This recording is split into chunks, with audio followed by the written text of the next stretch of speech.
in from the mayor's office, and overall, I mean, we've all been working so hard on the effort to end veterans' homelessness. And when we started this effort, we didn't really know how we were going to do it, but we did it. We did it. We did it.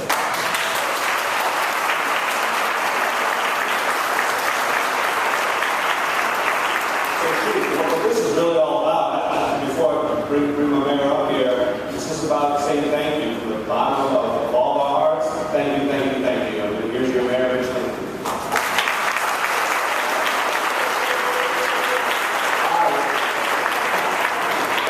When Sam says something 3 times, he wants you to clap. That's like a prompt. It's great to see you, Sam. Thank you for all the work. I appreciate it. This is the youngest Sam. So I called all of you together, really to say thank you. We embarked on a mission together at the request of the President of the United States that he made to us through the First Lady, Michelle Obama, and asked us as a nation to commit to the proposition that we never leave anybody behind on the field of battle, whether it's on a distant shore or whether it's on our homeland. And that we commit ourselves as a nation to the proposition to all of you in this room, and the men and women that serve us in the armed forces, that we will do everything we can to repay the debt to you for the sacrifices you have made to keep us free. It's a simple idea. It has moral clarity. It has moral purpose. It brings us together as a nation. It's bipartisan. It's something that everybody in the nation has said they wanted to do, and they commit the resources to do. That was a commitment from the President, from the First Lady, and from the new Secretary of Veterans Affairs. As a mayor, when I hear that, I say, given all the things we have to do, which is a lot, and you have to fight a lot of battles on different fronts simultaneously, you pick the ones that you know that you have the capacity, the capability, the willingness, and the mission to accomplish. And as soon as Michelle Obama said that to me when I was at the White House, I told her, my team can get this done. I never hesitated for a second to stand up and say that my team in New Orleans can make this happen. Now, why do I have so much confidence in you? And why I know that the city of New Orleans can punch way beyond its weight? It's because we have been through so much together. Our history has given us great challenges from the beginning of our time. We're going to celebrate our 300th anniversary. For those of you that have short memories or that are historically kind of lacking, you may think that the only time we've ever seen a hurricane was post-2000. Or if you're my age, you would think that Betsy was the first storm that really made you think about where you and your mama live at. But that's not true. You know from the beginning of time, when the pirates were kind of hanging out in the Gulf, and Iberville and Bienville were racing to figure out who was going to claim this land, when the French, the Spanish, the English were going to try to take this property and claim it for their countries and for their kingdoms. From that very moment, when they were thinking about where they were going to settle, you know they had people in their ears saying, no, not there. No, do it. Go over to Mobile. Go up by Manchester. You might want to head up to Baton Rouge. By the way, I don't know why you're thinking about going there anyway, because it's really hot, they got a lot of mosquitoes, and the terrain is really rough. And by the way, they have these things called storms, and they have pestilence, and they have fever, and they have all kinds of stuff, and they have a lot of folks that don't follow any rules. They don't like speed, cameras. They don't like any of that stuff. Yeah, I know. You need to drive right and get yourself straight. That way you don't need to pay anything. But back in the day, from the beginning of time, the area of this country that we live in has always been physically challenging for us. We have had hurricanes, we have had threats from war, we have had pestilence, we have had all kinds of things that have hurt us. And we as a people have learned how to kind of just get back up, dust ourselves off, put it back together, and make it better than it was. And then, after, think about this, 9/11 hit, it seared our souls as a nation. It brought us to our knees. And this city that you live in, part of the global economy, took a hit because we are a tourism economy in large measure. And people quit flying. And when that happens, and you're living in a world economy, jobs get lost, families get strayed, and guess what? After 3.5, 4 years, we stood ourselves back up, and right before August 28th, right, we were blowing and going, and then that bad girl showed up, Katrina, and then knocked us down again. And then right when we were trying to get back up, although Sister Rita beat us on the head from over in the West. Now after that, when we figured that wasn't enough, we had Ike, we had Gustav, then we had the national recession, and then lo and behold, we had the BP oil spill. That's what we had coming over. There's no other city in America that suffered that much catastrophe in that short a period of time. But guess what? Not only are we still here, not only are we still standing, we're actually starting to set the pace for the rest of the country. And I knew, because all of us are together, and all of you that have visited us for a short period of time, that I have the tourism duties, that you need to know this about the people of New Orleans. We basically said, not only no, but hell no. Not only are we going to come back, not only are we building it back like we were, but we're going to build it back the way it always has been. And we have, listen to me now. If I'm lying, I'm dying. I'm telling you the truth. You're a good guy yourself. You're a Super Bowl team. Everywhere in this country, mayors are asking me, I don't understand it. I thought y'all were money for a Mambo and all that stuff, and to-go cups and fun, showing up late and leaving early and all that stuff. And I'm like, look, that's just us. That's the play side of us, where we know how to work. And we even work at playing. That's how good we are. And in the last couple of years, every challenge that we have taken on, every one of them, when we have come together and we have demanded that all the people that are yelling and screaming kind of face that way and let us kind of do our work, say we're not going to get pulled apart by race, we're not going to get pulled apart by geography, we're not going to get pulled apart by income, we're not going to get pulled apart by whoever you happen to work for in your political party, or find a way to get the federal, state, and local government to continue to complain that they can't work. We all throw away because there are a bunch of us that need to do some things, and it's called one team, one fight, one voice, one city. Not that we don't have differences, but we're going to find a way to identify it, we're going to isolate it, we're going to focus on common ground, and where we have common ground, we're going to get it done. And guess what? Everybody's got to show up. Government's got to show up. Faith-based community got to show up. Not-for-profits have to show up. On the government side, right? Federal, state, and local, horizontal, and vertical. And not only do you have to show up, but you got to assume some responsibility if you want to taste the opportunity. That's who we are as a people. That's called the New Orleans way. And you guys have demonstrated time and time again, whether it's the healthcare system and all the new clinics, right? Whether we're talking about transportation, whether we're talking about schools, no matter what it is that we're talking about, when we put our minds to something, we can get it done. So that was what was in my head when the First Lady said, will you do it? I was up out of my seat so fast, I could make a head spin and said, we can do it. And I said, not only can we do it, this was a little bit bold. I told you I was a little bit nervous, but I said, not only can we do it, we're going to be the first in the country to get it done. And by the way, we don't need a year and a half. We're going to do it in 6 months. I said, that is crazy. Really, a bunch of people in that room said, I don't know about that. That kind of sounds strange. And I told them, I said, you know what? We can do this in New Orleans. We can do this in New Orleans because we're committed, we know each other, we've been working together, we have had the model. And I came home, and I grabbed Martha and a whole bunch of people in this room, and I said, y'all come on, let's have a talk in my office, the way that you had a talk with the mayor, which is like, you can do this, right? And you're supposed to say, yeah, we can do it. Because I told everybody in the world we were going to do this, so we're not going to embarrass ourselves, right?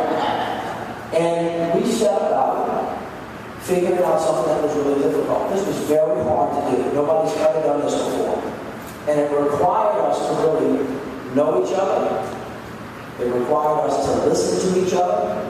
It required us to hear each other. It required us to give each other the room to fail. It required the ability for each of us to have constructive, aggressive dialogue where we disagreed with each other and then found the answer, and then where there was really kind of a disconnect to repair. Are you following me here on the new way? And so when we did that, everybody, to your credit, stuck, came to the table, and then we asked the question,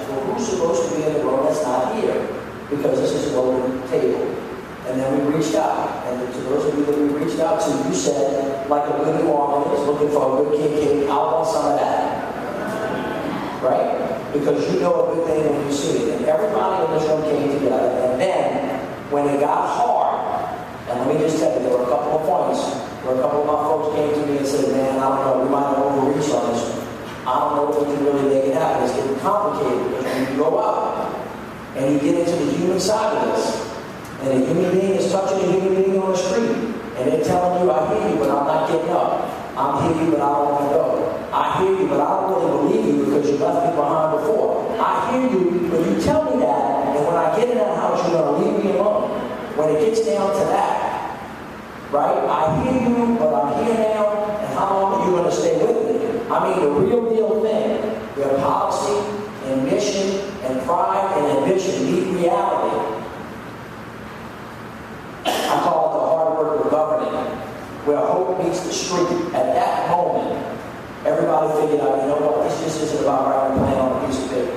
We're talking about life. And we're talking about taking an idea and an ideal and making it real in a world that's complicated. When it got like that, everybody in this room believed and said, you know what, we're going to keep going. Because that's who we are as people. And can I tell you something? You're the first group of people in America to end homelessness to a functional zero in the history of the United States of America. You did that, so give yourself a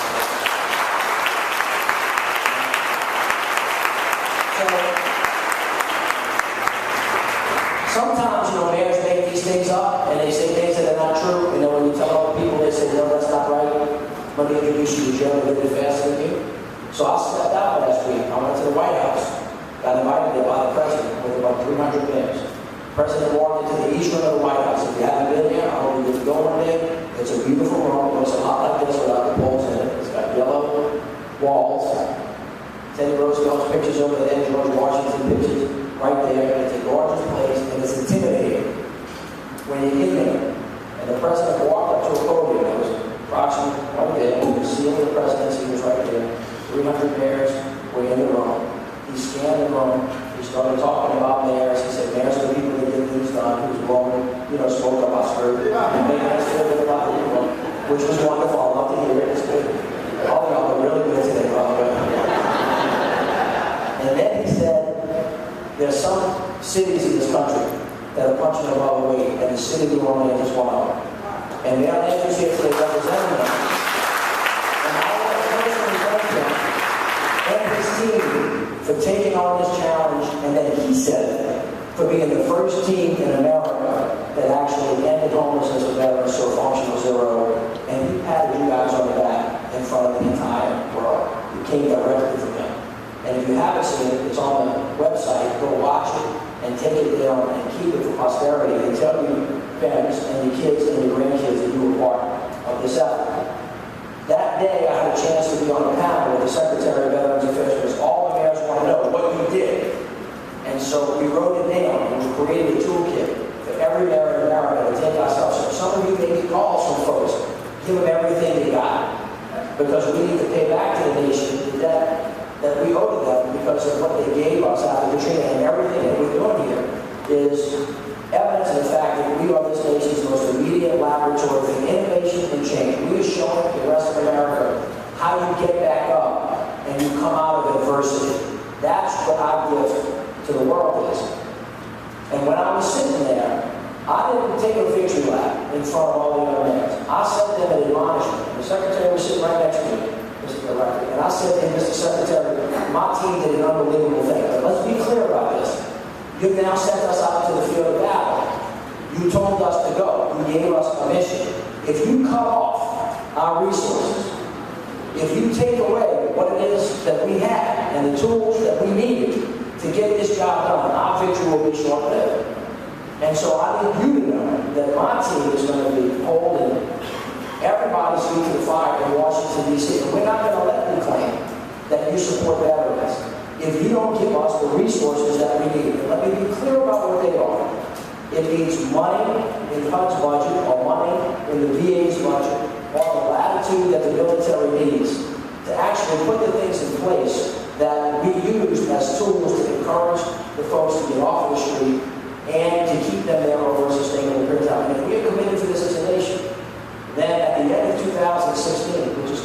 beginning of 2016, we will be able to claim that we as an American people came together from now until then, right, to actually hit this goal, and we will demonstrate to the nation. I want you to think about this with the dysfunction going on in Washington, where they can't talk and they can't agree.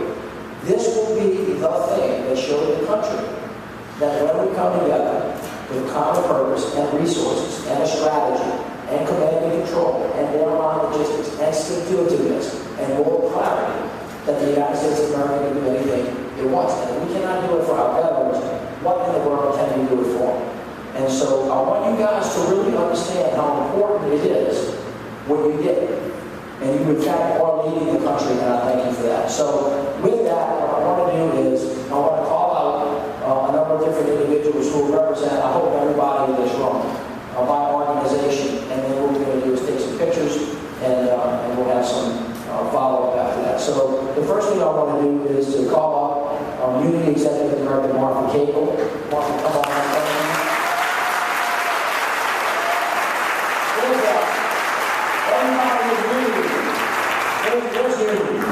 Unity is in all the organizations that are part of Unity. This is for you guys. Y'all understand everything we're going to? But you can, so everybody can see. All right. It was a really heavy lift. I know a lot of people ask us, why did you do it so fast? One of the reasons is because y'all been together for years. We came up with a 10-year plan. You guys were kind of working, you knew each other. This was just kind of an added thing. We pushed it to the front of the list. All of you said yes, that was important, and you got to work. And I want to tell you that we could do this without you. And I want you to know that now that y'all did so good, I'm coming back. Because this is just the beginning of the overall thing, because we have American citizens too that need help, that don't happen to be veterans, and we're not going to forget them either. So on behalf of the city, I want to thank you for this and for all the service providers. This is for all of you guys. God bless you, and thank you so much.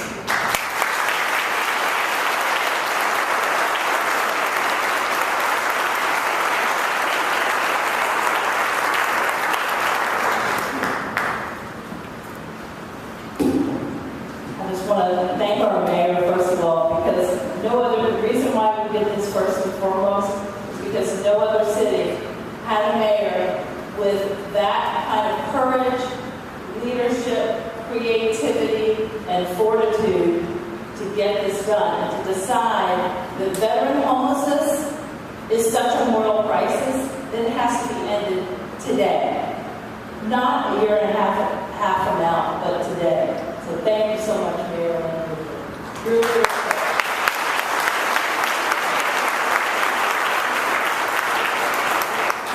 And I want to thank all of our government partners in the active duty military who have been with us every step of the way. I want to especially, though, I think my role today is especially to thank the nonprofit organizations that are part of the Unity Collaborative that really did a tremendous job every day, ever since the mayor announced this challenge. Every day, they worked their behinds off to get the job done. It was well over 200 people working on this on practically a daily basis. The organizations were Volunteers of America, these are the primary ones.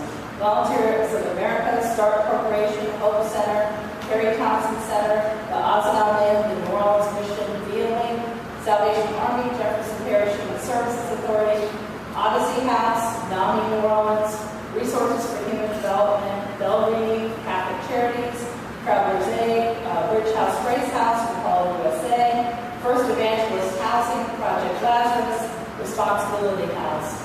And what they did was they searched the city every day, looking for veterans on the streets and in the shelters. They won their trust, they assessed their needs, they got them to doctors, they documented their veteran status, their homelessness status, and their disabilities so that they were eligible for housing programs.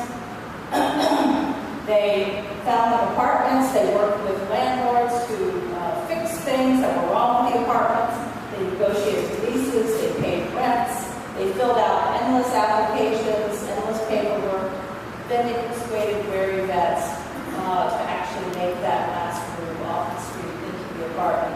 And now they have the hardest job perhaps, which is providing the daily case management to keep those veterans housed and to help them improve their health status and help them achieve their highest possible level of independence. And they're also on the front lines of our new rapid response system to make sure that all veterans that we encounter from this day forward who've been pitched into homelessness because of their poverty or disability are housed within an average of 30 days. And guess what? The 30 days, that wasn't good enough for them. They really decided that in almost all cases, they're going to house them in 14 days. This is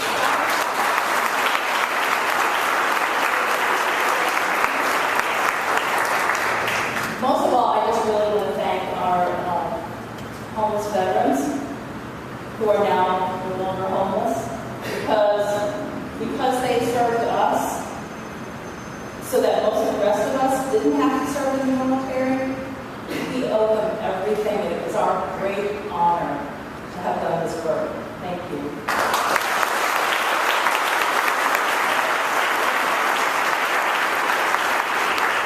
One of my new best friends, the new director of the VA, Director Fernando Rivera.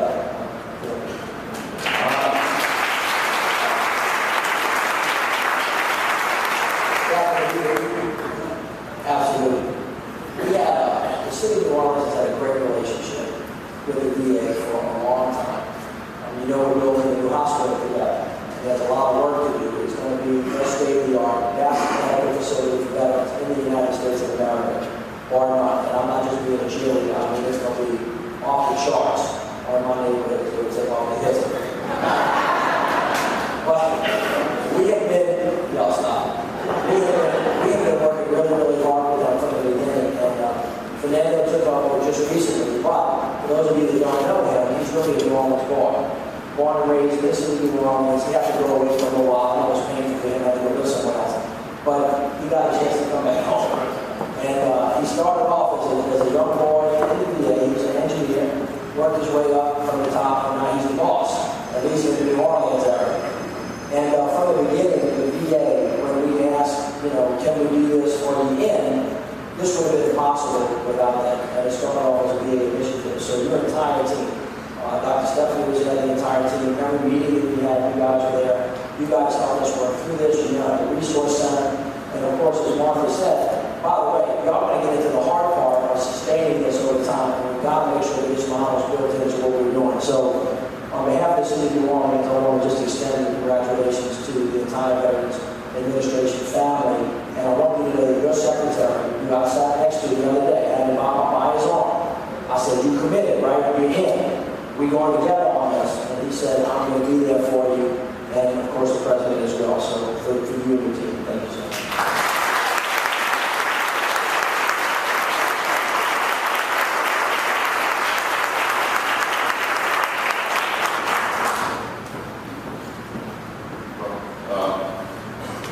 Thank you, sir. It's really an honor to accept this on behalf of the team. This is my fourth day of my third week on the job. And one of the first things that I did on my fourth hour, I wanted to see the mayor. Because I wanted to thank him for his leadership. I wanted to thank him for what he's been able to accomplish in our great city, in my hometown. I wanted to thank him for what he's been able to do for veterans. We can't do it alone in the VA. We do it as a community. We do it as a team. When you step back and think about the sergeant that's been leading the platoon, that trusts that sergeant with their lives. How does that sergeant end up living out of their car? How does that happen in our country? A lot of things have to go wrong. And to fix those things, we have to work together. We have to work together on helping that sergeant generate revenue, find housing, stay healthy. It's a lot of what we do in the VA. Make sure that he has a good education, she has a good education, so that she can compete with people that do better jobs. Our retention rate right now, as I'm learning from the team, is roughly about 95%, meaning that once we're able to successfully take a veteran off the streets, a year later, 95% of the time, they're still housed, they're still moving forward with productive life.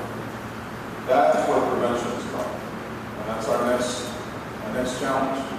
With this foundation, with the leadership that we have, with the support that we have from the community, we can't miss. We're going to deliver. They learned it, they deserve it, and we're going to deliver. Very excited about being back home. We have the best team in the VA, the best team. Tremendous hearts, tremendous commitment. And I'm not just saying they get what our honorable mission is about. And we're lucky, I'm lucky that they're here and they're doing that great work that they're doing. Great leadership. Not only are we going to build a big hospital, a great hospital, we're going to do it together, sir. Thank you very much.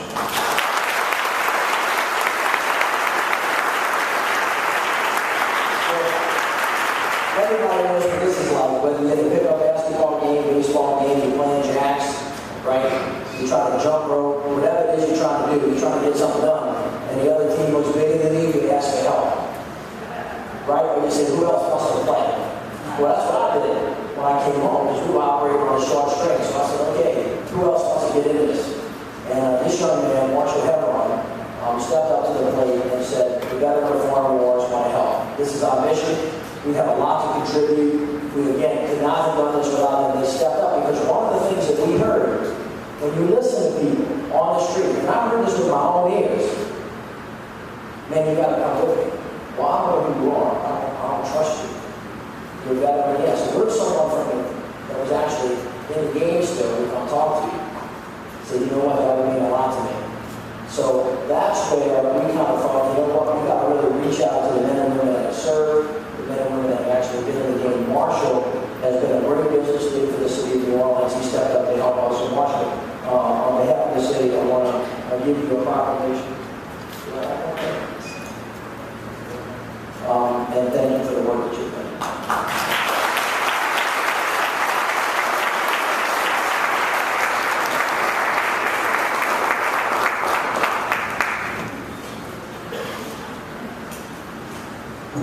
Well, thank you very much, Mayor Landrieu, for those kind words. My name is Marshall Hebron, and I'm a Marine Corps veteran. I served in Iraq at the beginning of the war. And I moved back home to New Orleans in about 2004, 2005. And I joined my local VFW post. And this was a post that had been around since World War II, since the men had come home from the European and Pacific years. And it had been a mainstay of the neighborhood. But by the time I got there, it had really dwindled down to just a few members. And frankly, they were talking about closing the doors. And after Katrina, we kind of took on the same spirit of rebuilding that was going on citywide to do what we could to reinvigorate this organization. And we went out there and found a great group of men and women who served Iraq and Afghanistan, as well as other conflicts. And I think at the end of the day, the central ethos of our organization, for that matter, the central ethos for this generation of post-9/11 vets, is that even though we no longer wear the uniform, our mission of service to our country and to our community will never end. And so when Mayor Landrieu issued what I would call a call to arms, where he basically said we need every able-bodied man and woman to do what they can to confront this chronic problem of veterans homelessness, we were happy to stand up and say, Mr. Mayor, this is a mission that we were tailor-made for. And what we did was, over the next several months, we went out on a monthly basis. We went out on the streets. We went underneath the overpasses, and we found the park benches where the homeless vets were sleeping in. And we did it because, at the end of the day, these men and women who aren't sleeping underneath the roof every night, they're our brothers and sisters in arms. Those are the folks that we served with overseas. And for whatever reason, when we came home, we found a roof to over our heads. And for whatever reason, they did it. But that doesn't mean that we need to let down our guard. We can't leave them behind. And so we were happy to go out there, meet with these folks, appeal to them on a veteran-to-veteran basis, and get them involved with the VA and get them involved with the community so that they can get a roof over their heads on Christmas time. And I just want to ping on something the mayor said. You know, he said this isn't the end.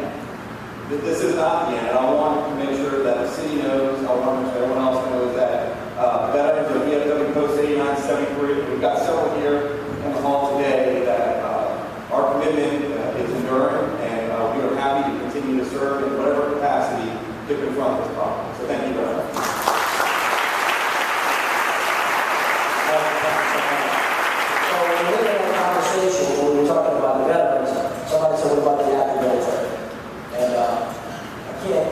tell all of you who are from the city of New Orleans, if you do not already know, how much we owe to them for their service to our country, not only on our homeland, but in distant shores, so we thank them for that. And on top of that, we would not really be here today were it not for the active military coastal training.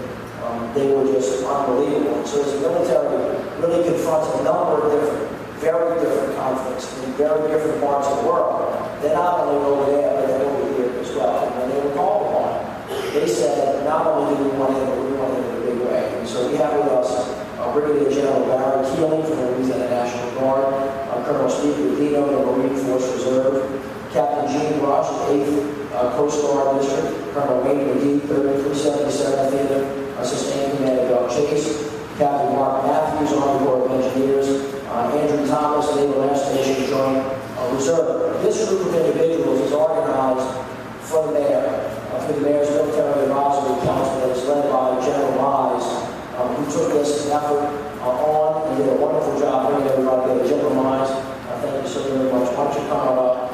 And I think we will say a couple of words and we'll give out the proclamation to take place. Please help me welcome General Wise.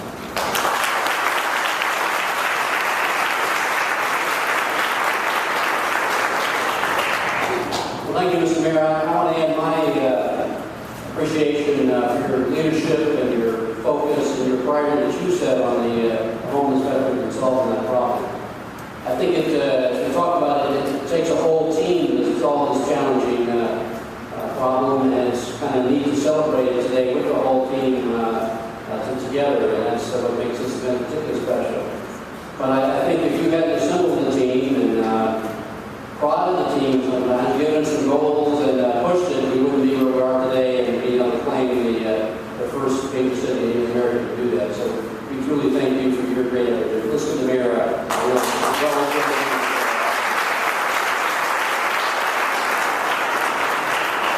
We'd like to thank all the military commands for making their active members available to us in a volunteer status. All the support and facilitation that took was greatly appreciated. And this was a pretty arduous volunteer effort. We're asking people to do it at night in the dark and the worst parts of the city. And you might think we would have a tough time getting the numbers. I think we had 100, and some people did it twice, but we had 140, 50 folks that went out, and they actually were ready to do more, but we didn't need it. It was so successful. But despite that challenge, we had no problem getting people, so I think you all feel proud about the folks we have in our commands here that are willing to do these tough jobs. Now, I would say to all our military volunteers here, we really appreciate what you did in making this happen, and we ought to feel some satisfaction here that what we asked you to do is not a very easy thing to do. These were long hour stints at night after work, often at midnight, and we asked you to go to the worst parts of the city and look at areas where most of our population tries to avoid at all costs in this underbelly and really tough things. But you took on the challenge and you really made a difference. So I hope this feeling of satisfaction you had today is deep and sincere and on a couple levels. First of all, there were 220 some odd veterans that we housed, the whole team at the end of here. But those were folks who had no hope, were at the bottom of the barrel, might not have lived, and so that's a huge undertaking and achievements that's been made here. So I hope you feel a lot of satisfaction in that. And the second thing I hope you feel, and maybe I say this from somebody who came back from fighting the war in Vietnam, and most of the people when I got back, wanted to denigrate you or spit on you. It was that kind of reaction we had from the American public. But I think what you've seen here is even the worst of our military, who's often given the least value in our society, and it's the real dregs of what's happened in our society, he even wants to go forward and take care of those veterans and help them out in their worst needs and their worst times. And so I think that says a whole lot about what our country, our community thinks and how they support the military. So hopefully you've got a real feeling of the support that the country has, and I think that's really important. So again, I hope you leave here with a great sense of satisfaction knowing your volunteers and reminding me to follow me again because we don't want to give up this challenge here. So stay with us. Thank you so much.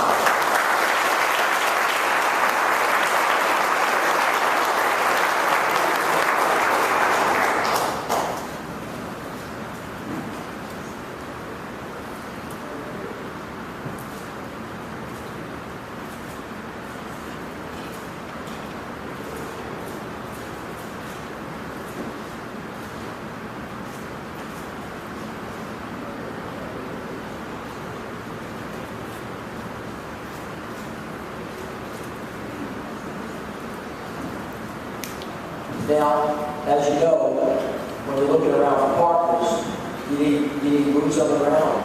You need people with good ears, and you need people with change in their pocket. You got to buy a snowball if you want to eat it. And so our philanthropic partners are really important because you have to raise money. And you know, sometimes when people see me coming, you ever walk up to somebody and they turn in their back on me, they don't ask them, they don't want to see me, like they eat a sandwich and they don't want to share a piece of it. You're not even met those kind of folks. And when they see me coming, they know I'm about to get in their pocket. And some people turn away. But I'm going to tell you, an organization that never does, First NBC, and David Anderson, they have been there for the city of New Orleans in a really, really big way. And David Haynes from the Monroe Foundation, a lot of these folks have been really, really, really digging down deep.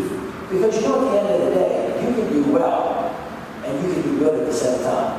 And that's what we're showing you all, we're showing the rest of the world. You don't have to just get change in your pocket and keep it. If you give it back, it produces itself over time. I tell my kids all the time, the more you give, the more you get. My son doesn't understand that. He's got a whole peanut butter jelly sandwich, I eat half of it. He's like, Dad, I said, son, the more you give, the more you get. He said, you took care of my sandwich, you know I got his half. I said, yeah, I'm going to make you another one. Right? But we understand what that giving does because it creates a virtuous cycle. They can be dysfunction and stoppage, or they can be people putting in, taking out, putting in, taking out. It creates a virtuous cycle. You get stronger, you get bigger, you get faster, the economy grows, people get more healthy. First NBC, David Anderson understands this, the Monroe Foundation understands this, and so I want to thank them for always, really literally, always saying yes. When we call and say, we are in need, will you show up and be a partner? So David, why don't you guys come on up? I thank you, and Chris, and I'll thank you for thank you.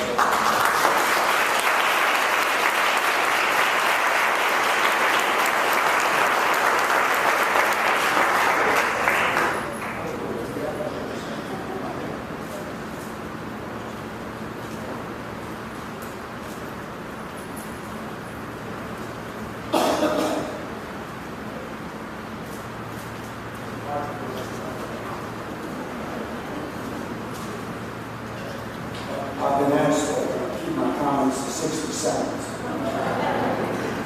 I'll try to make it 30. I'm a veteran, U.S. Army, air defense specialist. So to be around these guys involved in rank makes me very aware that my shoes are not as shiny as they should. To be part of a team that can define a mission like this group did, marshal the resources, and tackle this problem so efficiently. Gave me a lot of memory when I was in the military and how we executed our plans. It's been a great privilege for the First CDC. My boss, Ashley Ryan, lets me work on endeavors like this. We have over 500 employees now. And on behalf of all of them, thank you for what you do every day. We're here to back you up. Thank you.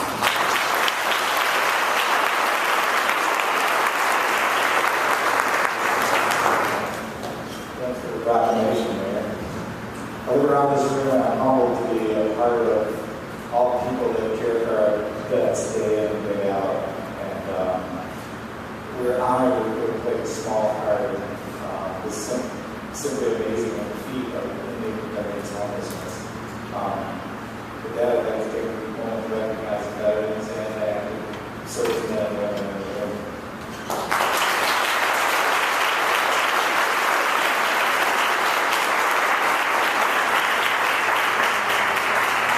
The Miro Foundation is dedicated to improving the quality of life in St. Bernard Parish, and we recognize that to be be successful in our mission, our region, including our neighbor New Orleans, must be resilient, vibrant, and strong.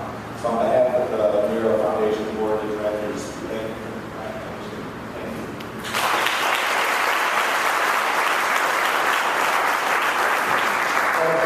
There are many people in this room that I will not be able to recognize individually, but you know what part you have played, and essentially would not have gotten done without everybody pulling in the same direction. On the city side, you know, our partners are legion. On the state level, we have folks that work with us across state departments. The Housing Authority of New Orleans, we have some of the folks from Landrieu. Thank you guys for working as well. On the federal government level, you know, that's a big thing. And they got people up. When you say the federal government, it's like it's not here. It's like up there. Well, that's not true. In the city of New Orleans, we have a huge number of federal employees that work in the local offices of the federal agencies. So when you hear me say horizontal and vertical, right, that means that I'm beating down the doors of the Secretary of HUD and the Secretary of DHHS and the Secretary of Veterans Affairs. I'm trying to get them all in the same room together. And I chit-chat, but I'm smart enough to know that once I get them, just because the dog caught that rabbit, right, you got to make sure it gets down to the regional level, and then you make sure it's got to get down to the local level. And am I telling the truth? I told you I'm lying, I'm dying. You got to get it down to the ground. And you got to make sure not only are the secretaries talking to themselves, because in this instance, the way it goes, can't do it. That's not my deal, that's HUD. Oh, good, let me go talk to HUD. Not my deal. Right? That's HHS, not my deal. That's whatever. And here's the value of the president saying, get it done. All of a sudden, the walls come tumbling down between those agencies. But there's always somebody on a regional level saying, man, we can't do that. Why? Because we never did it that way before. Or there's this little regulation in section USCA 13 2B81CC. And this is the way, is that right? God, I think I knew what the USCA was called. Did you? I used to work for the federal government. I was a GS, something. Hoping that we were going to go up so I could get a little bit more money. Y'all remember that? We are my federal employees. Right?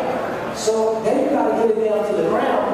And then when you get down to the local guy, he says, man, they done chase me after something, and I don't even have a car. I got no gas in my car. I got no way to get what they want. They want me to do something, I don't have any resources. You got to put that all together, and everybody's got to say yes. Then you have to figure out a way to make it a sustainable model that we as a government and a private sector can do time and time and time again.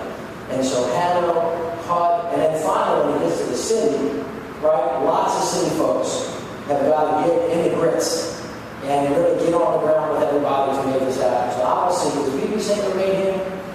I'm so sorry that she's not. BB, where are you? Where are all my city employees who have been working on this? Let's stand up for a second. Come on, all my city folks. BB's around.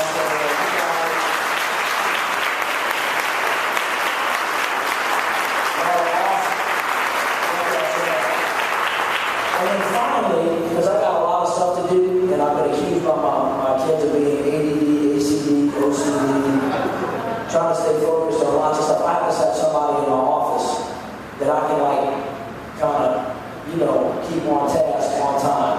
Now, I was raised by the Jesuits, and the Jesuits can raise money from a rock. And the way they do it is they put a thermometer on the wall, and they color it in. Y'all do this at church, right? I got $1. Well, how come you're not $100? I told Sam, stand up so everybody can see you, because you took a whooping on this. This is Sam Hill.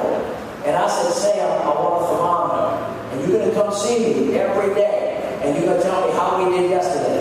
And then how we're going to do tomorrow, and whatever. What's a thermometer? So go get a thermometer, put red on the bottom of it. First couple of weeks, he was red.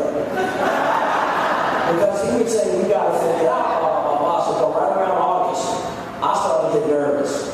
And y'all don't want to see me. When I get nervous, I get nervous. And I start getting agitated. And then I start following you around. Right? And I come ask you about stuff. When I'm asking you a lot of questions, it means I don't think you got it. So poor Sam, who's in the deputy mayor meeting, we almost get this every day. Sam, where are we today? So same place we were yesterday. That's not good enough, Sam. Get our posse together. Let's get it going. Don't make me call General Mines on you. Right? So we went through that kind of stuff. And right around August, right around September, when y'all started getting it figured out, when y'all set up the organization and the mousetrap, and you actually started doing the work.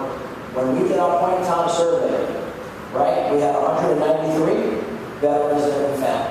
By the time we finished getting to this, I think we found 226, 227 individuals, and we got to functional zero within 6 months. Sam helped lead that effort for me from the mayor's office. Sam, I do not have a proclamation for you in my pocket, but I'm going to get you one back. Sam's actually the one that does the proclamation, so he's going to make himself one.